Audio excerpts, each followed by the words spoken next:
Friends, প্রতিদিনের মতো আজকেরও চলে এলাম নতুন একটি রেসিপি নিয়ে।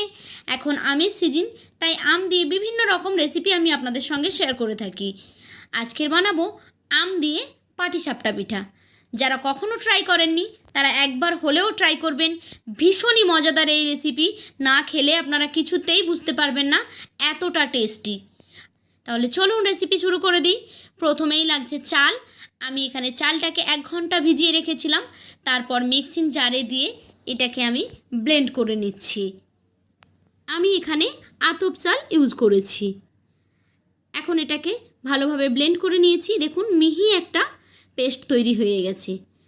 এখন ওই একই মিক্সিং জারে দিয়ে দিচ্ছি 1 কাপ ময়দা, দিয়ে দিচ্ছি 2 টেবিল চামচ চিনি, দিয়ে দিচ্ছি পরিমাণ মতো লবণ, আর অল্প একটু জল দিয়ে আবারও মিক্সিং জারে একবার ঘুরিয়ে নিলাম।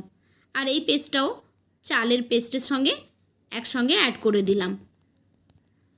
এখন এই সবগুলোকে খুব ভালোভাবে একসঙ্গে মিক্স করে নিচ্ছি, যাতে দুটো মিশ্রণ একসঙ্গে খুব ভালোভাবে মিশে যায়। তারপর আমি এখানে নিয়ে নিচ্ছি আম। এখান থেকে আমি কিছুটা আম নিয়ে ছোট ছোট টুকরো করে কেটে মিক্সিং জারে দিয়ে ব্লেন্ড করে নিয়েছি। ব্লেন্ড করে এখানে আমের পিউরিটা রেডি করে নিয়েছি। একদম ঘন মিহি পেস্ট একটা তৈরি করে নিয়েছি, এতে কোনো জল দিইনি। তারপর আমি গ্যাসে একটি পাত্রে দুধ বসিয়ে দিয়েছি। আমি এখানে 1/2 লিটার দুধ ইউজ করেছি। এখন এর মধ্যে দিয়ে দিচ্ছি 1 কাপ সুজি। আমি এখানে কাঁচা সুজিটাই ইউজ করলাম। দিয়ে দিলাম এখানে 1 কাপ চিনি। 1 কাপ সুজির সঙ্গে 1 কাপ চিনি এখানে আমি ইউজ করেছি, আর এখানে কাঁচা সুজিটাই আমি ইউজ করেছি।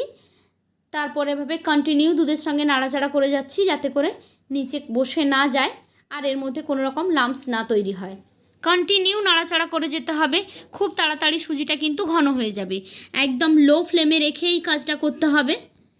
তারপর এখানে আমি দিয়ে দিচ্ছি আমের পিউরি। যে আমের পিউরিটা আমরা রেডি করেছিলাম আগে, সেটাই এখানে দিয়ে দিলাম। এখন এই সুজির সঙ্গে এই আমের পাল্পটাকে খুব ভালোভাবে মিক্স করে নিচ্ছি। আর এটা একদম ঘন হয়ে গেলে আমরা গ্যাসটা বন্ধ করে দেব। এখন দেখুন এই রসটা শুকিয়ে এটা ঘন হয়ে গেছে। ঠান্ডা হয়ে গেলে আরেকটু ঘন হয়ে যাবে। এই পর্যায়ে আমরা গ্যাসটা বন্ধ করে দেব। তারপর এখানে একটি প্যান নিয়ে নিয়েছি, দিয়ে দিলাম অল্প একটু তেল, দিয়ে এখানে অয়েল ব্রাশ দিয়ে ব্রাশ করে দিলাম। তারপর এখানে আমি আগে যে চালের গুঁড়োর মিক্সারটা রেডি করেছিলাম, সেখান থেকে অল্প একটু নিয়ে তার মধ্যে আমি ফুড কালার মিক্স করেছি। অরেঞ্জ ফুড কালার ইউজ করেছি।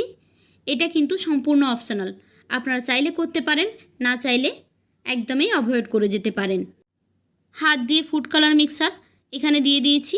তার উপরে আমাদের যে সাদা ব্যাটারটা ছিল সেটাকে এখানে দিয়ে দিলাম। একটু সময় অপেক্ষা করব। দেখুন এটা ভালোভাবে হয়ে গেছে। এর উপরে এবারে দিয়ে দেব আম আর সুজির যে মিশ্রণটা দিয়ে পুরটা রেডি করলাম, সেই পুরটা এখানে দিয়ে দিলাম। চামচ দিয়ে এভাবে একটু লম্বা করে দিয়ে দিলাম, তাহলে এটা ফোল্ড করতে খুবই সুবিধা হবে। আর এভাবে স্প্যাচুলা দিয়ে আপনি আস্তে আস্তে করে এটা ফোল্ড করে নিতে পারেন। তো দেখুন কত সহজে রেডি হয়ে গেল আমাদের পাটিসাপটা পিঠা। আর যেহেতু আম দেওয়া আছে, এটা কিন্তু খেতে অনেক বেশি টেস্টি লাগবে। একই রকমভাবে সমস্ত পিঠাগুলোকে আমি এখানে রেডি করে নিচ্ছি। আমি এখানে আরও একটি পিঠে একই রকমভাবে ফোল্ড করে নিচ্ছি। দেখেই বুঝতে পাচ্ছেন কিভাবে আমি করেছি। তো রেডি হয়ে গেল আমাদের পাটিসাপটা পিঠা। কেমন লাগলো আপনাদের কাছে আজকের এই রেসিপি?